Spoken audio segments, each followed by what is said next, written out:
Dito sa taas may mga bagong ano.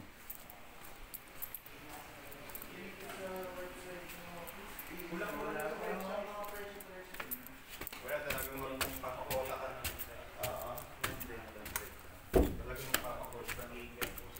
May nagtutor dito na ano, mga bagong DOP.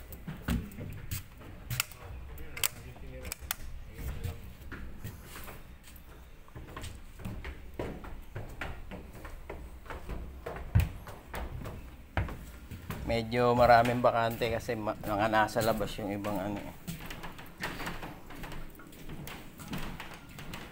Hindi nyo halatang maraming bakante. Marami na nabawas din nagamit. Nasa labas na ako.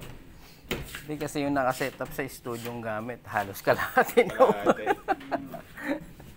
Yung nandun sa Project Himala. Iba kuya, mas mura F18 na rin kaysa sa mga 600, no? Oo. Kaya rin mag-F18 kaya ano, kung mabigat siya, sa logistics, mas mura siya. Magkano siya? Di ba, ang isang F22 katumbas ng halawang M18, no? Parang ganun, sir. No? Oh, 6,000, 5,000, mga ganun. No? Kasi yung M18, ano lang yata ito eh, 2.5. Oh, 2,500 per day. Ang problema na lang. Logistics. Ang problema na lang, kailangan ko talaga spectrometer kung mag-MA ko na.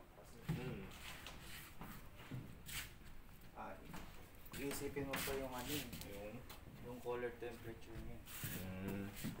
Kasi, ka na lang. bagay, Wala pa yung driver, hindi ko nga eh. Doon yung mga grips nila.